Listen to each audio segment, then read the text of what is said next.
오늘 우리에게 주신 하나님의 말씀은 에베소서 5장 15절에서 17절 말씀입니다.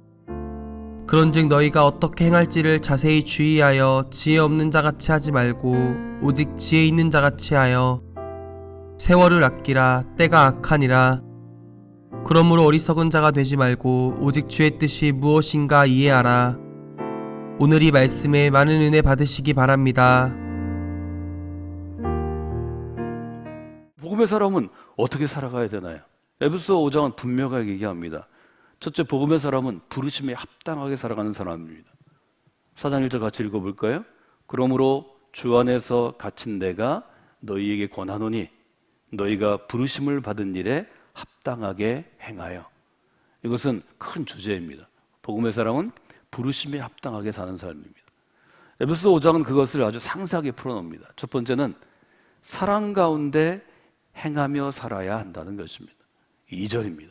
그리스도께서 너희를 사랑하신 것 같이 너희도 사랑 가운데서 행하라.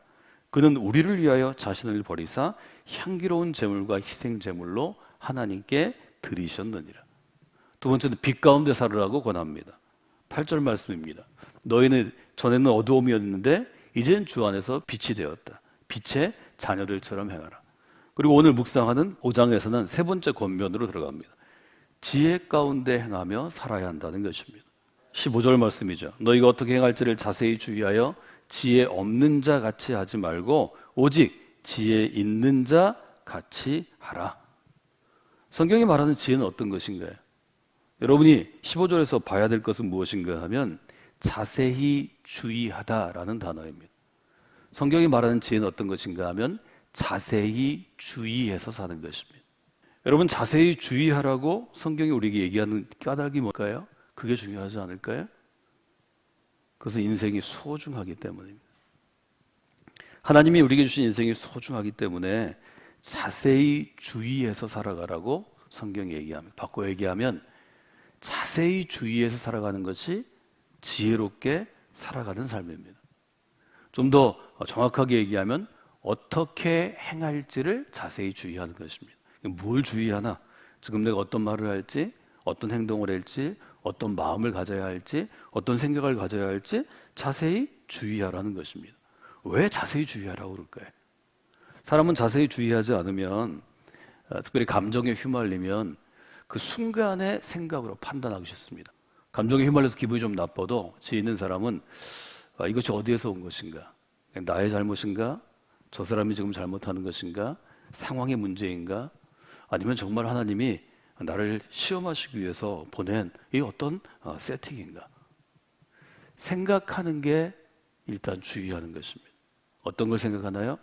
보이지 않는 부분, 눈에 보이는 부분은 좀 기분 나쁘고 내가 좀 피해를 보는 것 같고 내가 당하는 것 같지만 그 속에 배후에 어떤 일이 있는가? 이걸 좀 생각해 보는 것입니다. 대부분 여러분이 주변을 볼 때 저 사람은 믿을 만한 사람이야. 어떤 상황 때문에 쓰면 뱉고 달면 삼키는 그런 사람 아니야. 내가 좀 신뢰할 수 있는 사람이야.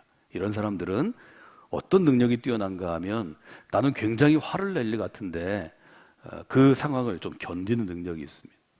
나는 금방 그만둘 것 같은데 그만두지 않고 물러서서 뭔가를 좀 생각합니다. 지혜로운 사람을 생각하면 어떤 이미지가 떠오르나요? 저는 소리를 치든지 웃든지 이런 것보다 지혜로운 사람 그러면 뭘 좀 곰곰이 생각하는 누군가의 모습이 떠오릅니다. 제 주변에 있는 내가 저 사람을 닮고 싶다. 내가 저 사람 나이가 되면, 내가 나이가 50이 되면, 60이 되면 저분처럼 좀 살았으면 좋겠다. 그런 분들의 특징은 자세히 주의하고 생각한 다음에 행동하는 특징이 있습니다. 여러분, 소중한 것을 어디에 보관하시나요? 저는 소중한 것을 보관하는 특별한 장치들이 있습니다.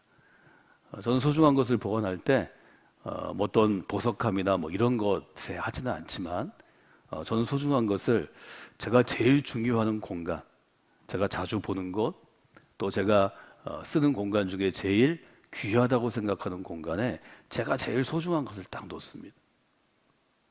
그것을 바라보면서 제가 느끼는 기쁨이 충만합니다.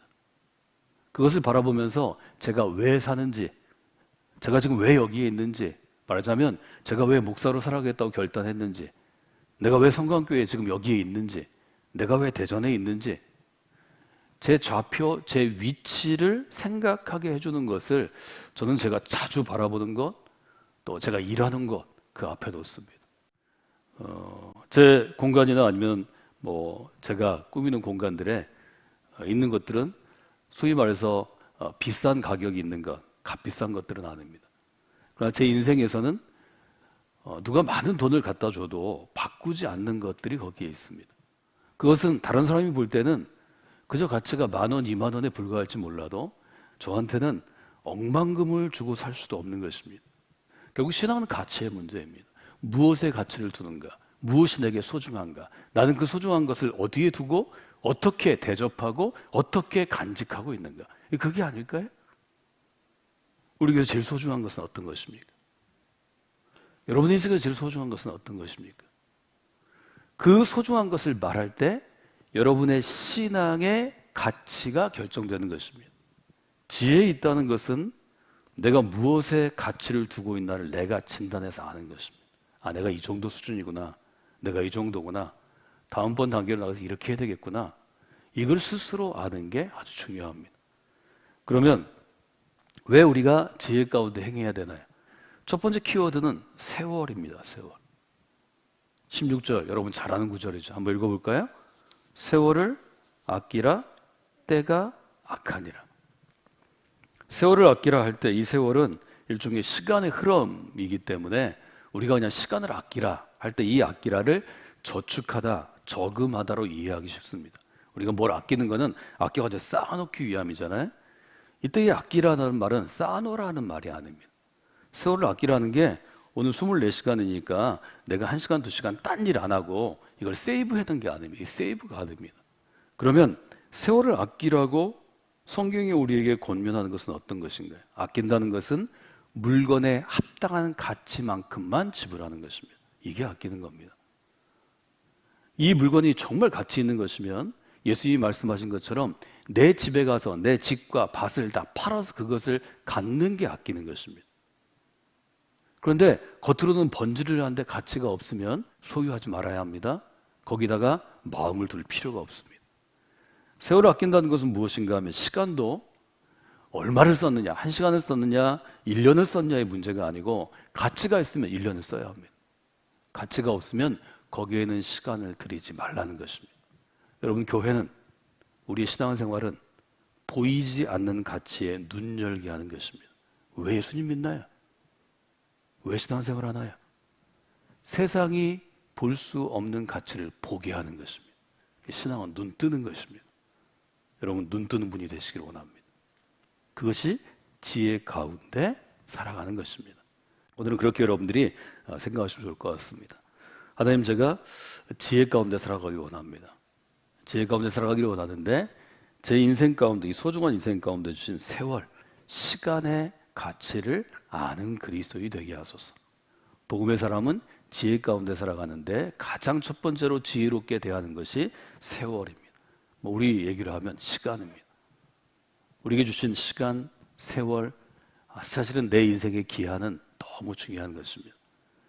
여러분, 성곽교 믿음의 공동체에서 신앙생활 하시면서 여러분에게 허락하신 세월의 가치를 알고 그 가치에 합당한 인생을 살아가시는 귀한 그리스도인이 되시기를 주님의 이름으로 도전합니다.